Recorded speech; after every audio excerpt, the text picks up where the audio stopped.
Superfast 100માં આગળ વધીશું। પૂર્વ મુખ્યમંત્રી શંકરસિંહ વાઘેલા વિધિવત રીતે એનસીપીમાં જોડાયા છે। એનસીપીના અધ્યક્ષ શરદ પવારે પક્ષનો ખેસ પહેરાવી તેમને આવકાર્યા। અમદાવાદમાં યોજાયેલ એક ખાસ કાર્યક્રમમાં જયંત બોસ્કી અને પ્રફુલ્લ પટેલ પણ હાજર રહ્યા।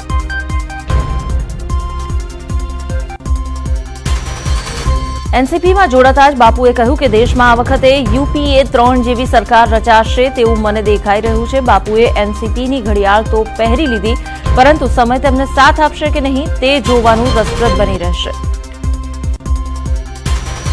શંકરસિંહ વાઘેલા એનસીપીમાં જોડાતા એનસીપીએ જયંત બોસ્કી જે નેતા છે એનસીપીના તેમણે નિવેદન આપ્યું કે હું 2 વર્ષથી શંકરસિંહને પક્ષમાં જોડાવા માટે કહી રહ્યો હતો। શંકરસિંહનું કામ સલમાન ખાન જેવું છે। ગુજરાતમાં શંકરસિંહ એક જ એવા નેતા છે જેના દરેક ગામમાં કાર્યકર્તા છે। રાજકોટમાં જીતુ વાઘાણીના નિવેદન મામલે મહિલા કોંગ્રેસ મેદાને ઉતરી। મહિલા કોંગ્રેસના કાર્યકર્તાઓ રસ્તા પર ઉતરી આવ્યા। વાઘાણીના પુતળાનું તેમણે દહન કરી વિરોધ વ્યક્ત કર્યો।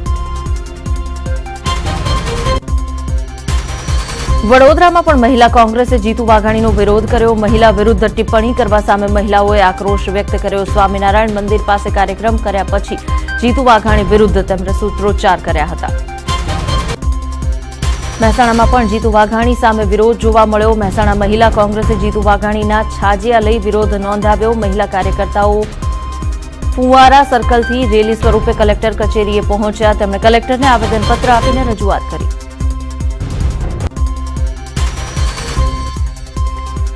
ભાવનગરમાં કોંગ્રેસની મહિલા પાંખે જીતુ વાઘાણીના ઘરનો ઘેરાવ કરવાનો પ્રયત્ન કર્યો। પોલીસે 10 થી વધુ મહિલા કાર્યકર્તાઓની અટકાયત કરી। રાજકોટના વોર્ડ નંબર 13ની પેટા ચૂંટણીમાં ભાજપના ઉમેદવાર નીતિન રામાણીનો ભવ્ય વિજય થયો છે। નીતિન રામાણીને 11,116 મત મળ્યા। અપક્ષ ઉમેદવાર સંજયસિંહ વાઘેલાને 4,799 મત મળ્યા। 6,317 મતોથી નીતિન રામાણીનો વિજય થયો। પાલીતાણા નગરપાલિકાના વોર્ડ નંબર 3ની પેટા ચૂંટણીમાં કોંગ્રેસના ઉમેદવાર અનવર સોહિલનો વિજય થયો। અનવર સોહિલનો 200 મતોથી વિજય થયો। સિદ્ધપુર નગરપાલિકાની પેટા ચૂંટણીમાં ભાજપના ઉમેદવાર ભરત મોદીનો 461 મતથી વિજય થયો। કોંગ્રેસના ગૌતમ દવેના નિધન બાદ આ બેઠક ખાલી પડી હતી।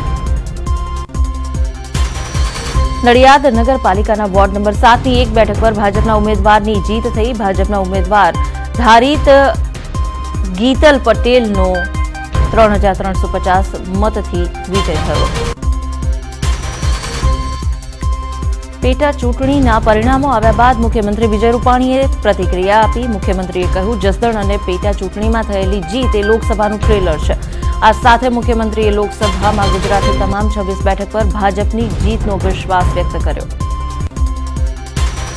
રાજપીપળા નગરપાલિકા વોર્ડ નંબર 5ની પેટા ચૂંટણીમાં કોંગ્રેસના ઉમેદવાર ચંદ્રિકા વસાવાનો 145 મતોથી વિજય થયો। જીત પછી કોંગ્રેસી કાર્યકર્તાઓએ વિજય સરઘસનું આયોજન કર્યું। ઉમેદવારોએ ફટાકડા ફોડી ચંદ્રિકાબહેન વસાવાની જીતને વધાવી। કોંગ્રેસે આ બેઠક ભાજપની હિનલ વસાવા પાસેથી છીનવી લીધી। કોંગ્રેસના ઉમેદવાર ચંદ્રિકાબહેન વસાવાને 1,341 તેમજ ભાજપના નવયુવાન ઉમેદવાર હિનલ વસાવાને 1,196 મત મળ્યા।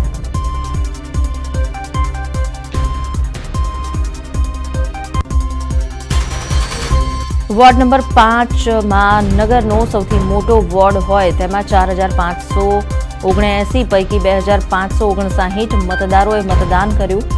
આમ 55.79% જેટલું નીરસ મતદાન થતા મતના ગણિતમાં ભાજપે હાર સહન કરવી પડી। કોંગ્રેસે લોકસભા ચૂંટણી માટે કમર કસી છે। કોંગ્રેસના ધારાસભ્ય વિક્રમ માડમે ચૂંટણી લડવાનો ઇનકાર કરી દીધો છે। વિક્રમ માડમે કહ્યું, પારિવારિક કારણોસર તેઓ ચૂંટણી નહીં લડી શકે, પરંતુ જામનગર બેઠક પર અન્ય ઉમેદવાર માટે તેઓ પ્રચાર કરશે। આણંદના કરમસદમાં સરદાર સ્ટેચ્યુનું સર્કલ તોડી પડાતા વિવાદ થયો। રસ્તો પહોળો કરવાની કામગીરી અંતર્ગત આ સર્કલ તોડી તેને નાનું કરવાની કામગીરીનો કોંગ્રેસે વિરોધ કર્યો। બનાસકાંઠાના થરાદમાં ખેડૂતોએ ચૂંટણી બહિષ્કારની ચીમકી ઉચ્ચારી। નાળોદર લોદ્રાણી ગામના ખેડૂતોને સિંચાઈનું પાણી નહીં મળે તો તેઓ ચૂંટણીનો બહિષ્કાર કરશે। 30 જાન્યુઆરીએ વડાપ્રધાન સુરત આવશે. મેગા ઇન્ડોર સ્ટેડિયમ શોમાં યુથ કનેક્ટ કાર્યક્રમમાં તેઓ હાજરી આપશે. પીએમ અંદાજિત 15,000 જેટલા પ્રોફેશનલ સાથે ચર્ચા કરશે. પીએમના કાર્યક્રમ માટે જે સ્ટેજ તૈયાર કરાયો છે તે મેડિસન સ્ક્વેરની થીમ પર તૈયાર કરાયો છે. રિવોલ્વિંગ સ્ટેજ પર વડાપ્રધાન નરેન્દ્ર મોદી સંબોધન કરશે. આ સ્ટેડિયમની બહાર પણ એક એક્સ્ટ્રા ડોમ તૈયાર કરવામાં આવ્યો છે, જેમાં બહારથી પણ લોકો પીએમ મોદીને નિહાળી શકશે. હાલ તો કાર્યક્રમને લઈને તડામાર તૈયારીઓ ચાલી રહી છે. 30મી જાન્યુઆરીએ સાંજે 5:30 કલાકે આ કાર્યક્રમ છે, જેમાં સીએ, ટેક્સ એક્સપર્ટ, ડોક્ટર, વકીલ સહિતના ઉપસ્થિત રહેશે. આ પહેલા પીએમ 2 કલાકે એરપોર્ટ બિલ્ડિંગ ટર્મિનલનું ખાતમુહૂર્ત કરશે. ખાતમુહૂર્ત બાદ પીએમ એક સભા પણ સંબોધિત કરશે. ત્યાંથી તેઓ વીનસ હોસ્પિટલના ઉદ્ઘાટન માટે જવા રવાના થશે. વડાપ્રધાન નરેન્દ્ર મોદીના આગમનને લઈને સુરતમાં પોસ્ટર્સ લાગ્યા છે, જેમાં સુરત એરપોર્ટને ઇન્ટરનેશનલ એરપોર્ટ બનાવવાની વાત સાથે આજ શારજહાં કલ શારજહાં જેવા પોસ્ટર્સ લગાવવામાં આવ્યા છે. સુરત એરપોર્ટને વર્ષોથી ઇન્ટરનેશનલ એરપોર્ટનો દરજ્જો આપવા માટે રજૂઆત કરાતી આવી છે, ત્યારે પ્રધાનમંત્રીના આગમનને પગલે સમગ્ર સુરતને પોલીસ છાવણીમાં તબદીલ કરી દેવાયું છે.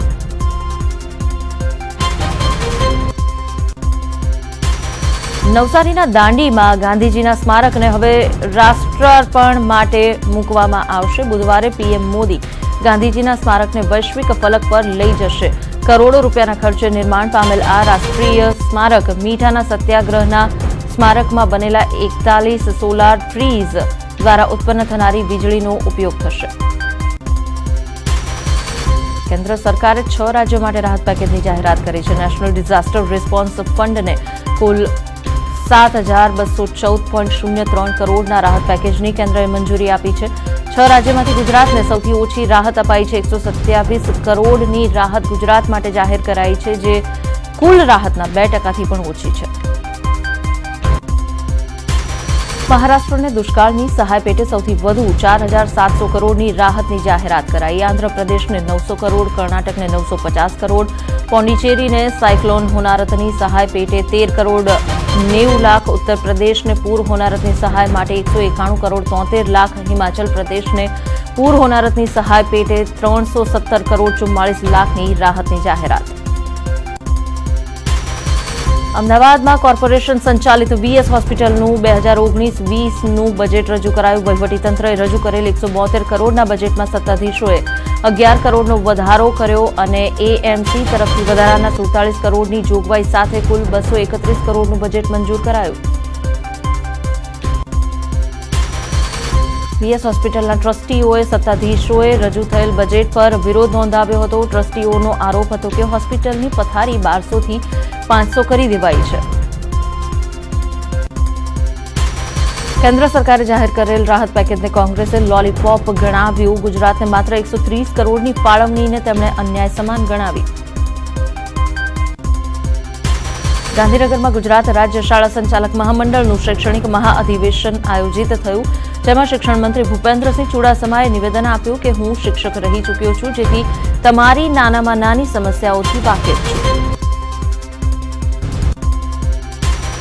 ગુણવત્તા જાળવવાની જવાબદારી સરકાર, સંચાલક અને શિક્ષક સંયુક્ત રીતે નિભાવે તેવી જવાબદારી છે. તો સાથે જ શરૂ થનારી ધોરણ 10 અને 12ની પરીક્ષાને લઈને તેમણે કહ્યું કે આ જીવનની અંતિમ પરીક્ષા નથી. ખાનગી શાળાના સંચાલકો તરફથી કરવામાં આવેલ પ્રશ્નોના ઉકેલ જલ્દી જ લાવવાની પણ તેમણે વાત કરી. અમદાવાદના જિલ્લા શિક્ષણાધિકારી આરસી પટેલે ખુદ શાળામાં હાજર રહી વિદ્યાર્થીઓ સાથે આ સંવાદ નિહાળ્યો હતો. કાર્યક્રમ પૂર્ણ થયા પછી આ કાર્યક્રમ અંગે પ્રતિક્રિયા આપતા વિદ્યાર્થીઓએ ખુશી વ્યક્ત કરી. રાજકોટમાં પોલીસ વેનમાં લઈ જવાતા વિદ્યાર્થીઓ મુદ્દે પોલીસની બેદરકારી સામે આવી છે. વેનના દરવાજા પર 2 વિદ્યાર્થીઓ લટકતા નજરે પડ્યા. હાલ આ વિડીયો સોશિયલ મીડિયામાં વાયરલ થયો છે.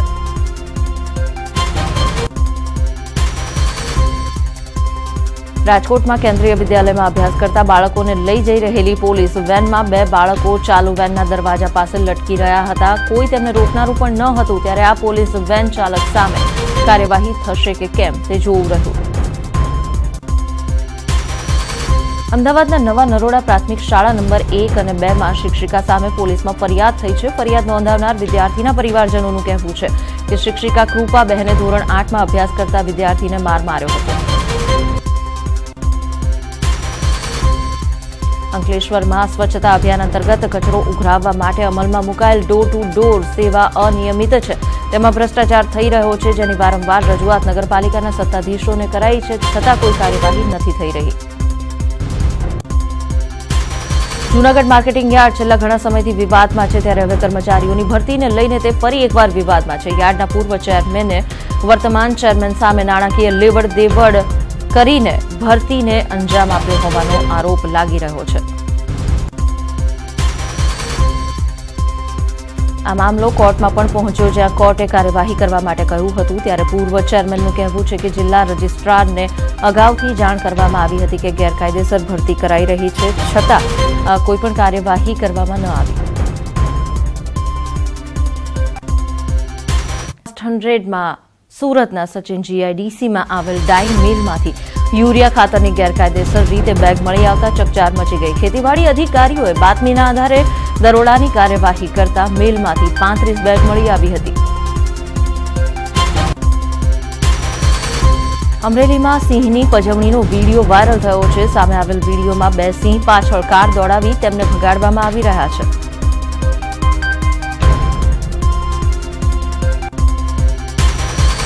ખાંભાના રાયડી ગામમાં શિકાર માટે આવેલ સિંહ પાછળ દર્શનાર્થીઓ કાર દોડાવી રહ્યા હતા.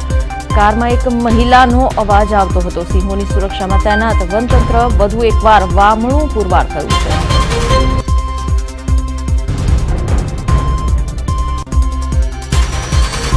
રાજકોટના ધોરાજીમાં આવકવેરા વિભાગે સપાટો બોલાવ્યો. આવકવેરા વિભાગે નવી જૂની મિલકત લે વેચ કરતા 21 ઇસમને નોટિસ ફટકારી.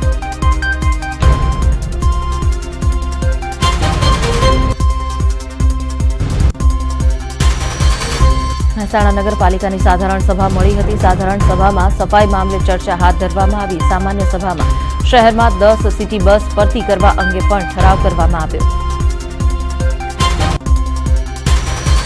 પાલનપુરમાં બેફામ પીવાના પાણીનો બગાડ થતો જોવા મળ્યો. શહેરના સર્કિટ હાઉસ પાછળ સોસાયટીમાં પાણી ભરાઈ ગયા. રાત્રિ દરમિયાન અનેક ઘરમાં નળ ચાલુ હતા અને એકાએક પાલિકાએ પાણી છોડતા રસ્તા પર પાણીના ખાબોચિયા ભરાઈ ગયા.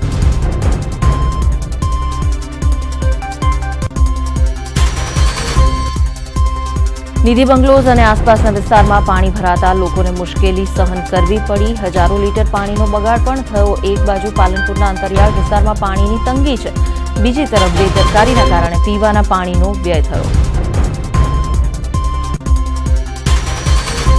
બનાસકાંઠાના વાવના દેથલી પાસે કેનાલમાં 25 ફૂટનું ગાબડું પડ્યું. 2 દિવસમાં 2 માઇનોર કેનાલમાં ગાબડા પડ્યા છે. કેનાલનું પાણી જીરાના પાકમાં ફરી વળતા ખેડૂતોને નુકસાની વેઠવાનો વારો આવ્યો. છોટાઉદેપુરના બોડેલી ખાતે નવનિર્મિત બસ ડેપોમાં મહિલાઓના રેસ્ટ રૂમ પર લટકી રહ્યા છે તાળા અને મહિલાઓ તેમના બાળકો સાથે બહાર સૂવા મજબૂર છે. 3 કરોડ 30 લાખના ખર્ચે બનેલ અદ્યતન બસ ડેપોનું લોકાર્પણ 4 દિવસ પહેલા થયું છે. શિયાળાની સિઝનમાં પણ શહેરમાં પાણીજન્ય રોગચાળામાં ચિંતાજનક વધારો થયો છે. જાન્યુઆરી મહિનામાં પાણીજન્ય રોગચાળાના કેસ વધ્યા. ખાસ કરીને સ્વાઇન ફ્લૂ, પાણીજન્ય અને ખોરાકજન્ય રોગચાળાનું પ્રમાણ વધ્યું છે. રાજકોટમાં સ્વાઇન ફ્લૂથી વધુ એક દર્દીનું મોત થયું. પોરબંદરની 52 વર્ષીય મહિલાનો સ્વાઇન ફ્લૂ રિપોર્ટ પોઝિટિવ આવતા તેમને સારવાર માટે રાજકોટની ખાનગી હોસ્પિટલમાં ખસેડાયા. સારવાર દરમિયાન તેમનું મોત થયું. દાહોદ જિલ્લાના સંજેલીના નેનકીમાં સ્વાઇન ફ્લૂથી 35 વર્ષીય એક મહિલાનું મોત થઈ ગયું. મહિલાને 15 દિવસ પહેલા અમદાવાદમાં શરદી ખાંસી થતા દાહોદ હોસ્પિટલમાં ખસેડાઈ હતી. તેનો રિપોર્ટ સ્વાઇન ફ્લૂ પોઝિટિવ આવ્યો હતો.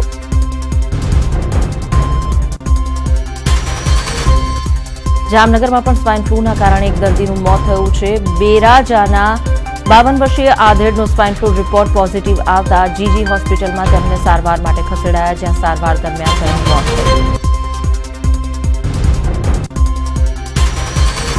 ડભોઈની પ્રમુખ સ્વામી હોસ્પિટલમાં એક મહિલા દર્દીના પેટમાંથી 5 કિલોની ગાંઠ ઓપરેશન કરીને કાઢવામાં આવી. દર્દીનું operation doctor Rajesh Thavlani, doctor Vijaybhai Sheth અને આસિસ્ટન્ટ જયેશભાઈ શાહે કર્યું હતું। 2 કલાકની ભારે જહેમત પછી આ ઓપરેશન સફળતાપૂર્વક પાર પડ્યું। ડોક્ટરના મતે આ ગાંઠ જો દર્દીના પેટમાં વધુ સમય સુધી રહેતી તો તે ફાટી જતા દર્દીને બચાવવો સંભવ ન હતું। હાલ દર્દીની તબિયત સારી છે અને ગાંઠ કેન્સરની હોવાનું અનુમાન હોવાથી તેને તપાસ માટે લેબમાં મોકલવામાં આવી છે। અમદાવાદમાં પોલીસ હેડક્વાર્ટરમાં પોલીસ વાહનમાંથી ડીઝલની ચોરી કરનાર 2 આરોપીઓની પોલીસે ધરપકડ કરી। બંને આરોપી પોલીસ પુત્ર છે।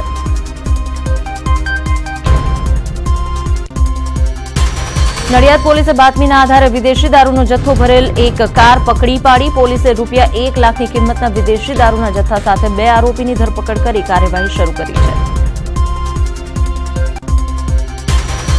છોટાઉદેપુરના બોડેલીના બુટિયાપુરા ગામમાં દેશી દારૂના અડ્ડા પર મહિલાઓએ રેડ પાડી। લાકડીઓ સાથે મહિલાઓ બુટલેગરનો ઘેરાવ કરવા માટે પહોંચી।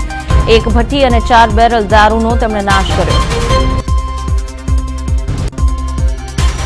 અમદાવાદના મેમનગરમાં વ્યાજખોરોએ અનેક ગણું વ્યાજ વસૂલ્યા બાદ પણ પૈસાની ઉઘરાણી કરવાનું કહીને યુવકનું અપહરણ કરીને માર માર્યો, જે અંગે વાડજ પોલીસે ગુનો નોંધી તપાસ હાથ ધરી છે।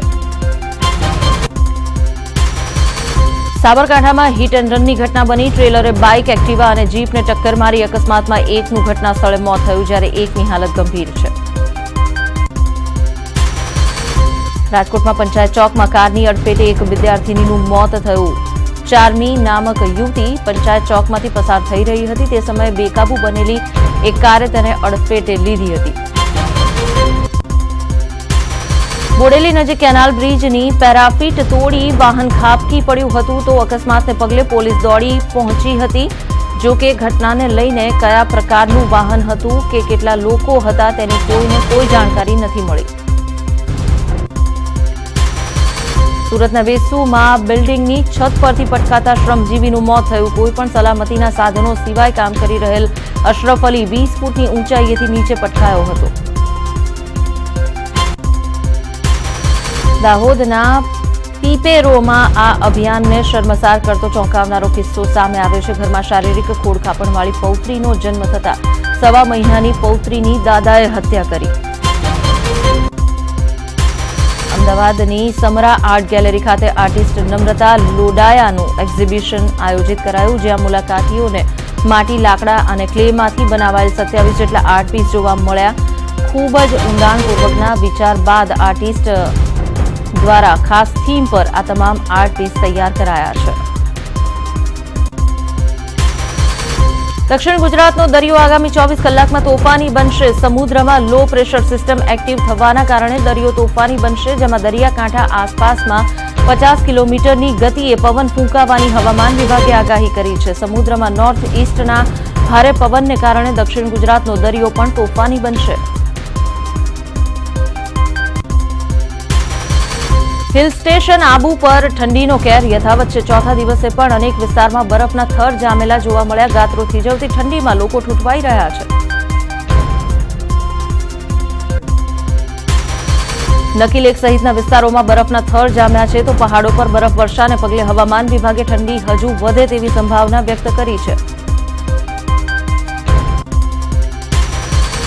काश्मीरनी साथे साथे हिमाचल प्रदेश और उत्तराखंड में पण भारे बरफ वर्षा थता समग्र देश ठूठवाई रह्यो छे। त्यां दिल्ली में 8 वर्षनो रेकॉर्ड तूट्यो छे। हवामान विभागना जणाव्या अनुसार 2 फेब्रुआरी सुधी ठंडीनो प्रकोप यथावत रहेशे। केदारनाथ और बद्रीनाथ में बरफना 2 फूटना थर जाम्या छे। ધોરણ 10 અને 12ની બોર્ડની પરીક્ષાઓ નજીકમાં છે, ત્યારે વિદ્યાર્થીઓના માનસ પટલ પર પરીક્ષાનું પ્રેશર દૂર કરવા વડાપ્રધાને આપ્યો મંત્ર। દિલ્હી ખાતે પીએમએ દેશભરના વિદ્યાર્થીઓ સાથે સંવાદ કર્યો, જેમાં ટેન્શન વચ્ચે કઈ રીતે તણાવ મુક્ત રહેવું તેની વિદ્યાર્થીઓને ટિપ્સ અપાઈ। પીએમએ વિદ્યાર્થીઓને આશા અને અપેક્ષાઓ હંમેશા જીવંત રાખવાની સલાહ આપતા કહ્યું કે શિક્ષણની પરીક્ષા જરૂરી છે, પરંતુ આ પરીક્ષા એ જીવનની અંતિમ પરીક્ષા નથી। જીવનમાં કસોટી જરૂરી છે। કસોટીથી નવી ઉર્જા મળે છે। વિદ્યાર્થીઓને સૂચન આપતા મોદીએ વધુમાં કહ્યું કે માતા પિતાની વાત સાંભળો, તેમની સાથે મિત્રભાવ કેળવો। એટલું જ નહીં, પીએમએ શિક્ષકો અને વાલીઓને પણ જરૂરી સૂચનો કર્યા। हाल एक ब्रेकिंग न्यूज आ महत्वपूर्ण घटनाक्रमनी जो बात करिए सूरतમાં પોસ્ટર વોર થકી સામે આવ્યો છે ભાજપનો આંતરિક વિવાદ। सांसद दर्शना जरदोशना पोस्टरमां सांसद CR पाटीलનું નામ નથી, તેઓ ગાયબ છે। सांसद पाटीलના પોસ્ટરમાં ભાજપના અન્ય નેતાઓ ગાયબ છે, તો માત્ર ને માત્ર સ્વને હાઇલાઇટ કરતા આ પોસ્ટર જોવા મળી રહ્યા છે। સુરતમાં પોસ્ટર વોર થકી ભાજપનો આંતરિક વિવાદ આ રીતે સામે આવ્યો છે। सांसद છે દર્શના જરદોશ, તેમણે જે પોસ્ટર્સ લગાવડાવ્યા છે, વડાપ્રધાનની મુલાકાતને લઈને અન્ય સાંસદને તેમણે બાકાત રાખ્યા છે।